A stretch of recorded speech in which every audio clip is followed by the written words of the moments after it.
सहकार से समृद्धि। सहकार से समृद्धि का जो संकल्प देश ने लिया है, उसे साकार करने की दिशा में आज हम और आगे बढ़ रहे हैं। खेती और किसानी की नींव को मजबूत करने में सहकारिता की शक्ति की बहुत बड़ी भूमिका है। इस सोच के साथ हमने अलग सहकारिता मंत्रालय का गठन किया और अब इसी सोच के साथ आज का एक कार्यक्रम हो रहा है। आज हमने अपने किसानों के लिए दुनिया की सबसे बड़ी स्टोरेज स्कीम या भंडारण स्कीम शुरू की है। इसके तहत देश के कोने कोने में हजारों वेयर हाउसेस बनाए जाएंगे, हजारों गोदाम बनाए जाएंगे। आज 18,000 पैक्स के कंप्यूटराइजेशन का बड़ा काम भी पूरा हुआ है। ये सभी काम देश में कृषि इंफ्रास्ट्रक्चर को नया विस्तार देंगे, कृषि को आधुनिक टेक्नोलॉजी से जोड़ेंगे। मैं आप सभी को इन महत्वपूर्ण और दूरगामी परिणाम लाने वाले कार्यक्रमों के लिए बहुत बहुत बधाई देता हूं, अनेक अनेक शुभकामनाएं देता हूं। साथियों, सहकारिता भारत के लिए बहुत प्राचीन व्यवस्था है। हमारे शास्त्रों में भी कहा गया है, अल्पानाम अपि वस्तूनाम, अल्पानाम अपि वस्तूनाम संहति ही कार्य साधिका। अर्थात छोटी छोटी वस्तुएं, थोड़े थोड़े संसाधन भी सब साथ जोड़ दिए जाते हैं तो उनसे बड़े कार्य सिद्ध हो जाते हैं। प्राचीन ग्राम अर्थव्यवस्था में सहकार की यही स्वतंत्र स्वतः स्फूर्त व्यवस्था काम करती रही है। सहकार ही हमारे आत्मनिर्भर समाज का आधार हुआ करती थी। सहकारिता केवल व्यवस्था नहीं है, सहकारिता एक भावना है, सहकारिता एक स्पिरिट है। सहकारिता की ये स्पिरिट कई बार व्यवस्थाओं और संसाधनों की सीमाओं से परे आश्चर्यजनक परिणाम देते हैं। सहकार जीवन यापन से जुड़ी एक सामान्य व्यवस्था को बड़ी औद्योगिक क्षमता में बदल सकता है।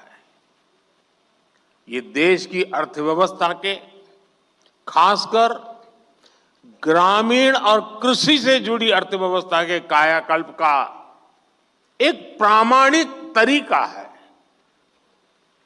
एक अलग मंत्रालय के जरिए हम देश के इस सामर्थ्य को और कृषि क्षेत्र की बिखरी हुई इस ताकत को ही एकत्र करने का भी ये भगीरथ प्रयास है। किसान उत्पाद संघ एफपीओ का एक बहुत ही महत्वपूर्ण उदाहरण हमारे सामने है। एफपीओ के माध्यम से आज गांव के छोटे किसान भी उद्यमी बन रहे हैं, अपने उत्पादों को विदेशों तक निर्यात कर रहे हैं। हमने देश में 10,000 एफपीओ बनाने का लक्ष्य रखा था। एक अलग सहकारिता मंत्रालय होने के उसका नतीजा ये है कि देश में 8,000 एफपीओ का गठन ऑलरेडी हो चुका है, कार्यरत हो चुके हैं। कई एफपीओ की सक्सेस स्टोरी की चर्चा आज देश के बाहर भी हो रही है। इसी तरह एक और संतोषजनक बदलाव ये आया है कि सहकारिता का लाभ अब पशुपालकों और मछली पालकों तक भी पहुंच रहा है। मछली पालन में आज 25,000 से ज्यादा सहकारी इकाइयां काम कर रही है। आने वाले 5 वर्षों में सरकार का लक्ष्य 2 लाख सहकारी समितियां बनाने का है और इनमें एक बड़ी संख्या फिशरीज सेक्टर की सहकारी समितियों की भी होने जा रही है। साथियों, सहकारिता की ताकत क्या होती है, गुजरात में मुख्यमंत्री के रूप में मैंने इस ताकत को अनुभव किया है। गुजरात में अमूल की सफलता की गाथा आज पूरी दुनिया जानती है।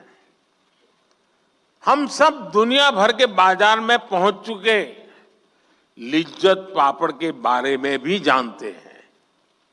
इन सभी आंदोलनों को मुख्य रूप से देश की महिलाओं ने ही लीड किया है। आज देश में भी डेयरी और कृषि में सहकार से किसान जुड़े हैं। उनमें करोड़ों की संख्या में महिलाएं ही हैं। महिलाओं के इसी सामर्थ्य को देखते हुए सरकार ने भी सहकार से जुड़ी नीतियों में उन्हें प्राथमिकता दी है। आप जानते हैं कि हाल में ही multi state cooperative society act में सुधार लाया गया है। इसके तहत मल्टी स्टेट कोऑपरेटिव सोसाइटी के बोर्ड में महिला डायरेक्टर्स होना अनिवार्य कर दिया गया है।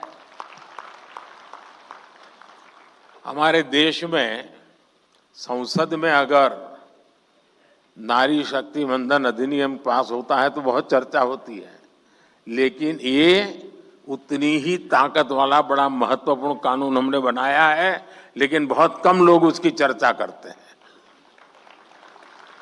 साथियों, सहकारिता किसान की व्यक्तिगत समस्याओं का कैसे सामूहिक शक्ति से समाधान करती है, भंडारण भी इसका एक बड़ा उदाहरण है। हमारे यहां भंडारण से जुड़े इंफ्रास्ट्रक्चर के अभाव में किसान